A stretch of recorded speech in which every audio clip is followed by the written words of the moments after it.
সম্মানিত দর্শক, এই মুহূর্তে আমরা আছি অ্যামাজন জঙ্গলে। আজকে আপনাদেরকে অ্যামাজন জঙ্গল দেখাবো। এই যে দেখেন অ্যামাজন জঙ্গল, এই যে দেখেন। আসলে আমরা বেশি একটা ভিতরে ঢুকতে পারছি না।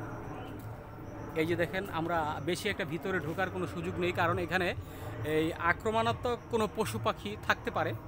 তো আমরা যার জন্য খুব বেশি একটা ভিতরে এই গহীনে যেতে পারছি না। এখানে সূর্যের আলো খুব কম পড়ে, সূর্যের আলোটা খুব কম পড়ে। এই যে দেখেন, এখানে ছোট ছোট টিলার মতো রয়েছে। এটা হলো ছোট ছোট টিলার মতো রয়েছে। এখানে ভিতরে প্রবেশ করাটা আসলে উচিত নয়। এটা যদিও রাস্তা, আমরা এই রাস্তা ধরে এটা কিছুটা পায়ে হাঁটার রাস্তা, এদিক দিয়ে পায়ে হেঁটে যাওয়া যায়। এখানে হয়তো খুব বেশি একটা যাওয়া যাবে না, তার কারণ আমি আগেই বলেছি যে এখানে এই কিছুটা নেকড়ে অর্থাৎ শিয়ালের ভয় আছে। আমরা যার জন্য এই জঙ্গলটাকে আমরা আজকে এই অ্যামাজন জঙ্গলই বলছি। তার কারণ হচ্ছে এই জঙ্গলটা মূলত এই ঢাকা সিটির খুব কাছাকাছি, যেটা কল্পনা করতে পারবেন না। দেখেন এখানে একটা নীরবতা দেখা যাচ্ছে, খুব নীরব এই জঙ্গলটা। আমরা ভিতরে প্রবেশ করার মতো কোনো সুযোগ নেই। এখানে খুব সুন্দর সুন্দর ফুল ফুটেছে। আসলে জঙ্গলই মঙ্গল, এই কথাটা আমাদের যারা অভিভাবক, যারা মুরব্বী ছিল তারা বলে গেছেন।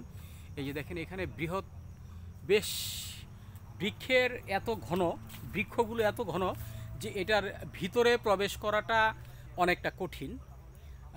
যেই সব পর্যটকরা আসলে এই সব জঙ্গল দেখতে চান তাদেরকে আমি বলবো, এই জঙ্গলটা মূলত পূর্বাচল সিটিতে, যেটাকে বলা হয় আপনার পারাবর্থা, এই কিছুটা পারাবর্থা। এবং এই পূর্বাচল সিটি যখন অধিগ্রহণ করা হয়, এই অধিগ্রহণ করে এই অঞ্চলটাকে যখন এই আপনার আবাসিক ভূমি তৈরি করে বিভিন্ন সেক্টরে ভাগ করা হয়, তখন কিন্তু এই অঞ্চলটাকে আপনার বন বিভাগটাকে এই রাজুক রেখে দিয়েছে। তার একটা কারণ হচ্ছে, এই বন বিভাগটা রাখার যথেষ্ট কারণ আছে।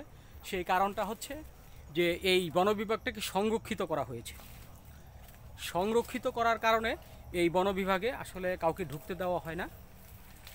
এই এই জঙ্গলটাকে আমরা এই যে দেখেন আসছি, এখানে আমরা এখানে এসে উপস্থিত হয়েছি।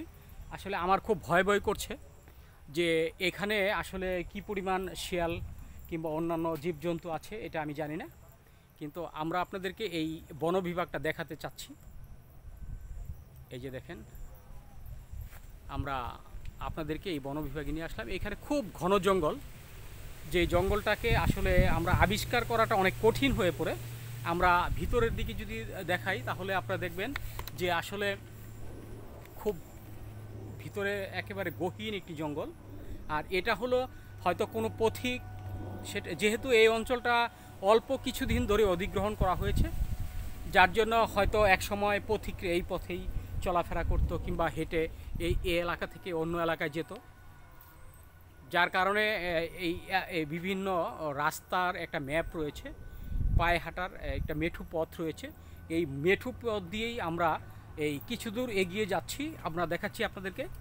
এই যে দেখেন, গহীন জঙ্গলের ভেতরটা একেবারে একেবারে থমথমে একটি অবস্থা।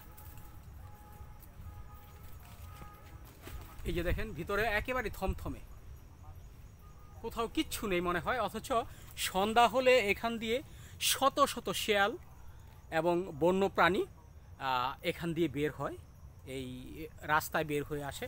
কিন্তু এই মুহূর্তে একেবারেই ছিমছাম নীরবতা, যার কারণে আমরা খুব বনের ভেতরে যেতে পারছি না। আসুন আমরা আপনাদেরকে দেখাচ্ছি এই জঙ্গলটা।